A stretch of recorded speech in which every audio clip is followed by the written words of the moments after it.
जरूरी नहीं, पता नहीं कि हमने जो धन कमाया, हमने जो संपदा कमाई, हमने जो वैभव कमाया उस हम भोगेंगे कि ना भोगेंगे इसका पता नहीं है। पर शिव पुराण कहती है कि धन को कमाने में जो हमने कर्म किया है, धन को कमाने में हमने जो गलत कर्म किया है, ये पक्का है कि हम धन का भोग भोगें चाहे ना भोगें, पर हमने जो कर्म करा है उसका भोग तो हमको भोगना ही पड़ता है। उसको कोई दूसरा नहीं भोगेगा, उसको कोई दूसरा भोगने वाला नहीं होगा। अपने कर्म का भोग अपने को स्वयं भोगना।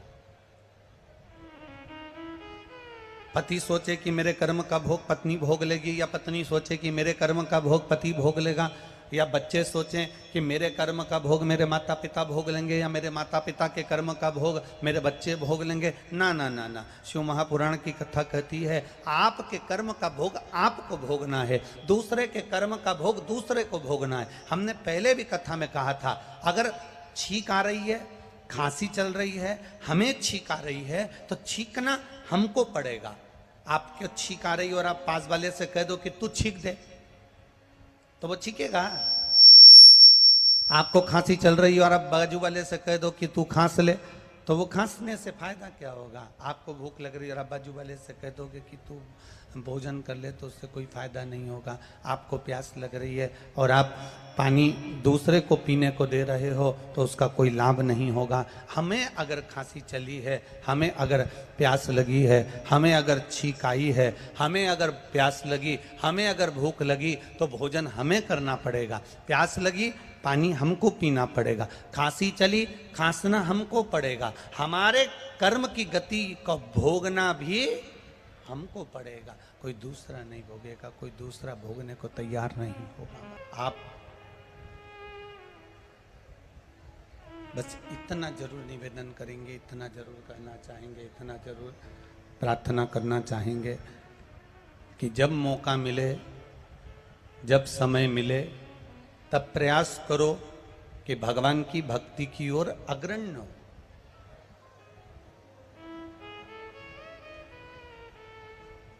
शंभु शरणे मांगू घड़ी रे घड़ी, दुख काटो दया करी ने दर्शन। हमारे कर्म की गति का भोग हमको भोगना है। अपने को प्यास लगी तो पानी भी अपने को ही पीना, अपने को भूख लगी तो भोजन भी अपने को ही करना, अपने को खांसी चली तो खांसना भी अपने को ही। तुम जैसा कर्म करोगे वैसा भोगना तुमको है। महाराज, एक पिताजी अपना पूरा राजपाट, अपने 3 बेटे हैं और इन 3 पुत्रों में से किसी एक को पूरा राजपाट देना। एक को राजा बनाना है, एक को पूरा राजपाट देना है। पिताजी ने मन में विचार करा कि मेरे 3 बेटे हैं और मेरे इन 3 बेटों को, मेरे इन 3 पुत्रों को, इन 3 विचार करा कि इन 3 पुत्रों में से मैं किसको राजपाट दूं। इन 3 बेटों में से मैं किसको राजपाट दूं। मेरा बड़ा बेटा, मंझला बेटा कि छोटा बेटा। मंझले को दूं कि छोटे को दूं, कि मंझले को दूं कि बड़े को दूं कि छोटे को दूं। मैं राजपाट दूं तो दूं किसको, मैं किसको प्रदान करूं। अब पिता ने ये बात का स्मरण किया और अपनी धर्म पत्नी से कहा कि मेरे 3 बेटे हैं, बड़ा, मंझला और छोटा। इन तीनों में से मैं अपने राज्य का पूरा राजपाट किसके माथे करूं कि मैं एकदम फ्री हो जाऊं और बेटा इस राजपाट को संभाल ले, बेटा इस राजपाट को जान ले। मैं किसको राजपाट दे दूं तो दूं किसको, प्रदान करूं तो प्रदान करूं किसको, कहूं तो कहूं किससे। धर्मपत्नी बड़ी समझदार थी। और धर्मपत्नी इतनी समझदार थी कि धर्मपत्नी ने अपने पति से कहा कि एक काम करो, ये राजपाट आप एक काम करो, अपने गुरुजी से पूछो और आप अपने गुरु के पास जाओ, अपने गुरुजी के पास जाकर विनय करो, निवेदन करो और उनसे पूछो कि ये मैं राजपाट बड़े बेटों को दूं, मंझले बेटे को दूं कि छोटे बेटे को दूं।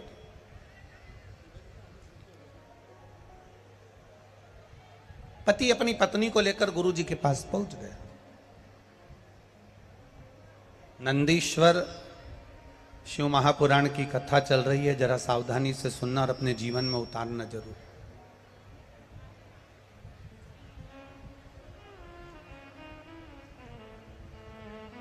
जितने लोग खड़े हैं उनसे निवेदन है, जहां जगह मिल जाए वहां बैठ जाओ। कल हमने जजमान परिवार को भी बोला था, कार्यकर्ताओं को भी बोला था कि पंडाल बढ़ा देना, पर पंडाल नहीं बढ़ा। उसके लिए हम क्षमा मांगते हैं आप लोगों से, हम क्षमा मांगते हैं कि आपका पंडाल नहीं बढ़ा। उसके लिए हम इस व्यासपीठ से क्षमा मांगते हैं कि आप लोगों के बैठने की व्यवस्था नहीं कर पाए। और आपसे निवेदन है कि जहां जगह मिल जाए, भले पंडाल के बाहर, आप जहां जगह मिले वहां बैठ जाइए। और बाहर से आने वाले अतिथियों से निवेदन है, अगर यहाँ पंडाल नहीं बढ़ रहा है तो आप अपने घर से आस्था चैनल पर कथा सुनिए। और अगर आ रहे हो तो अपने साथ में एक छाता या एक चादर लेकर आना, जिसको पकड़कर आप आराम से कथा श्रवण कर सकें।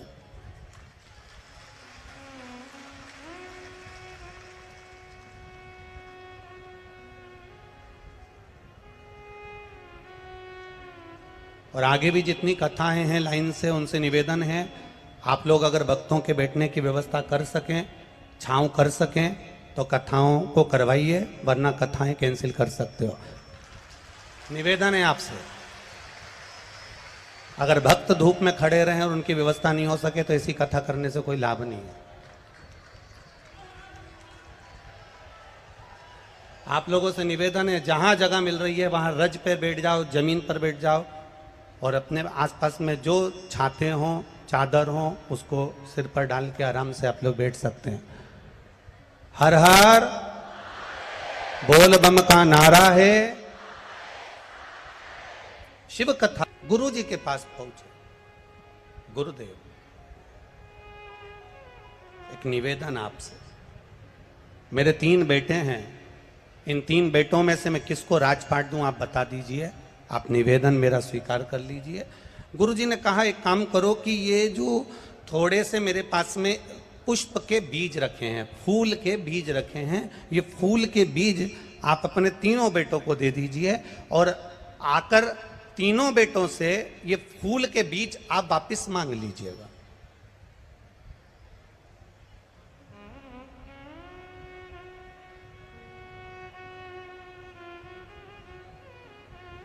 अगर ये फूल के बीज आप सुबह आप जाओ तीर्थ करने के लिए, 8 महीना, 15 दिन, 20 दिन, 1 साल, 9 महीना, 6 महीना आप तीर्थ कर कर जब आना, तो ये फूल के जो बीज आप अपने 3 बेटों को दोगे, उनसे आप मांग लेना,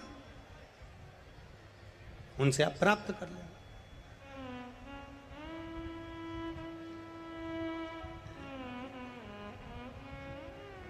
अब गुरु जी से फूल के बीज लेकर पिताजी अपने बेटों के पास पहुंच गए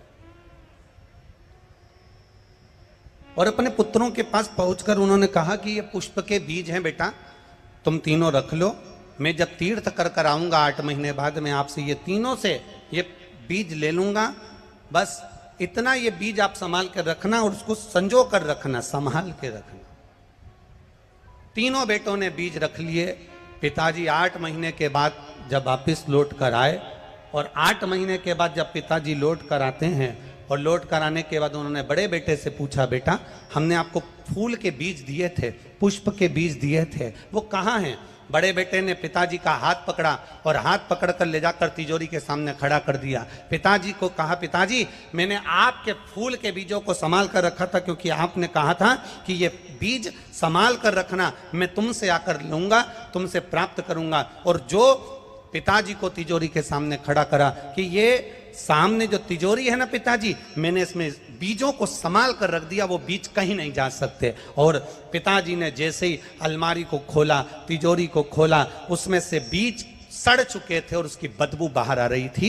बदबू जब बाहर आ रही थी तब पिताजी ने कहा, बेटा ये बीज तो सड़ गए, किसी काम के नहीं, इस बीज को रखने से कौन सा फायदा था, तुमने संभाल कर रख नहीं पाए, ये बीज बेकार हो गए। अब मंजले बेटे से कहा, हमने तुम्हें बीज दिए थे फूल के, वो बीज कहाँ गए? मंजला बेटा कहता है, पिताजी उस बीज की कीमत अच्छी मिल रही थी, मैंने बेच दिए, अब आपको अगर बीज चाहिए तो मैं तुरंत बाजार से खरीद कर ला कर दे देता हूं।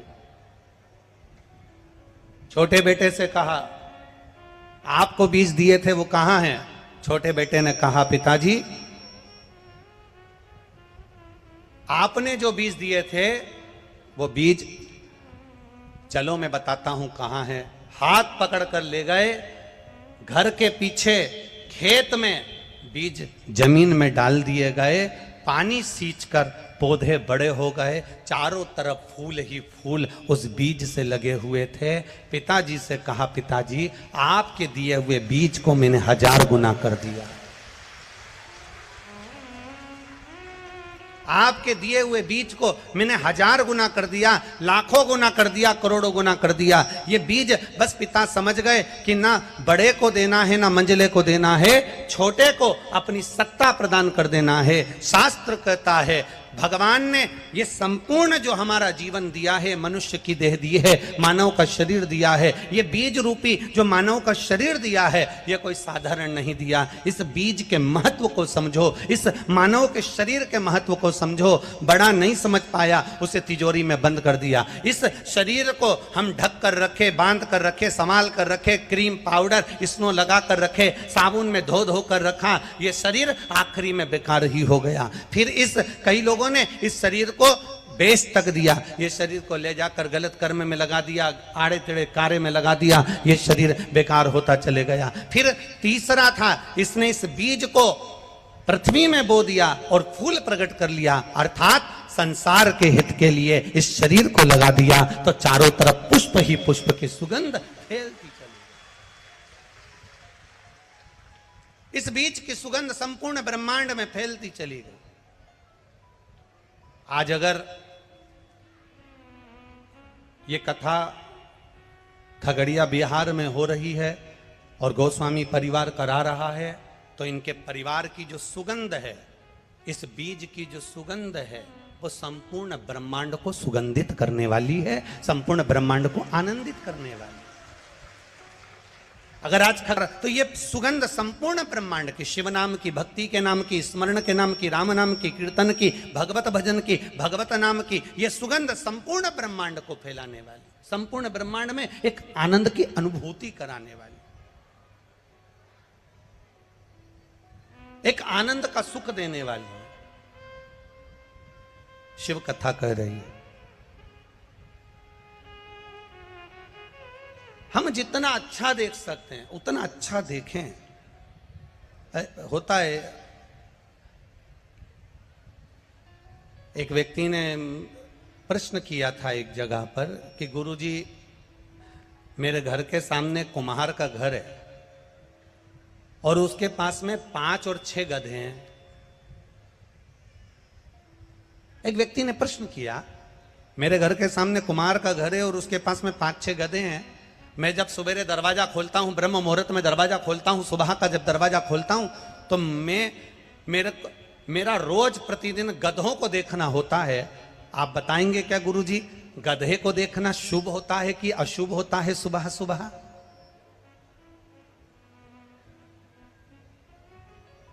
मैं सुबह से दरवाजा खोलता हूं, मेरे घर के सामने कुम्हार रहता है, उसके पास में 5-6 गधे हैं। मैं सुबह से जब दरवाजा खोलता हूं तो सबसे पहले दरवाजा खोलते से ही गधों का दर्शन होता है।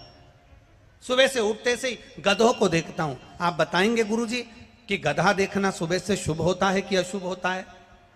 अब हम मन में सोचे, विचार करें कि तुम्हारा गधे को देखना शुभ होता है कि अशुभ होता है पता नहीं, पर यह पक्का है कि गधा सुबह से तुमको देखता होगा तो बेचारा दिन भर बोझा ढोता होगा, ये पक्का है।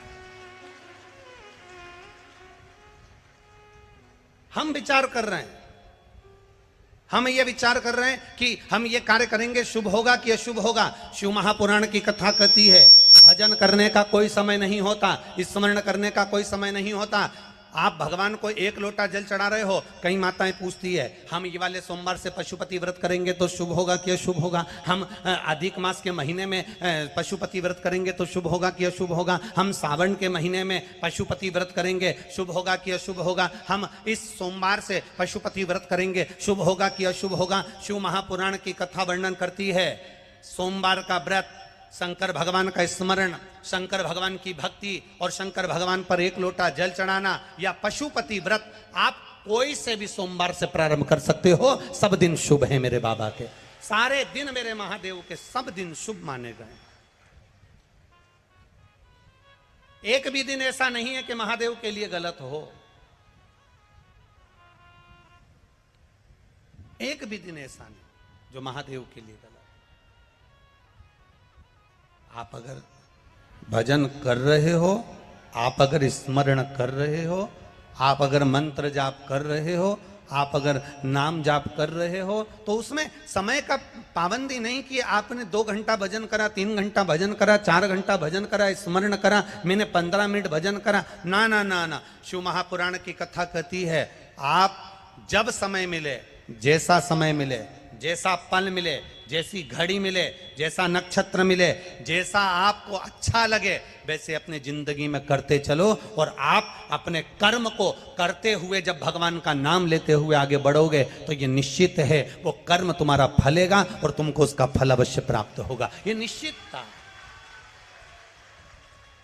मैंने तेरे ही भरोसे बाबा, तेरे ही भरोसे हवा बिच उड़ती जावांगी, बाबा डोर हथो छड़ी नामे कटी जावांगी, भोले मैं तेरी पतन, शंभू मैं तेरी। हम अपने कर्म, आप लोग आए हो बहुत दूर से आए हो, बहुत दूर से आए हो, कोई कोई 200-200, 300-300, 400-400, 500-500 किलोमीटर दूर से आया है। धूप, गर्मी, साधन ना साधन, आप आए बहुत दूर दूर से आए, पर इतना विचार जरूर रखना, आवाज बढ़ाओ, थोड़ा बेस कम करो, इतना भरोसा जरूर रखना कि अगर आप बाबा के दरवाजे पर आए हो, शिव महापुराण की कथा श्रवण करने के लिए आए हो, भगवान की अविरल भक्ति को धारण करने के लिए आए हो, तो ये विश्वास मान कर चलना कि बाबा खाली नहीं भेजेगा, झोली भरकर जरूर भेजेगा।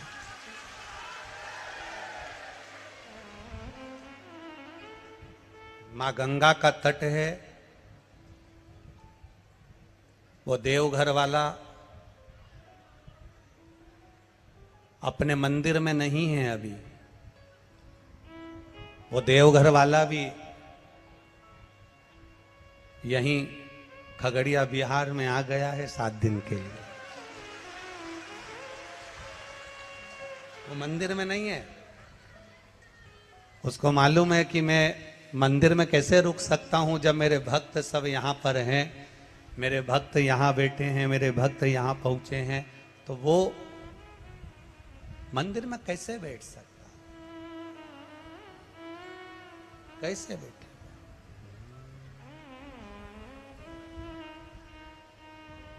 खाली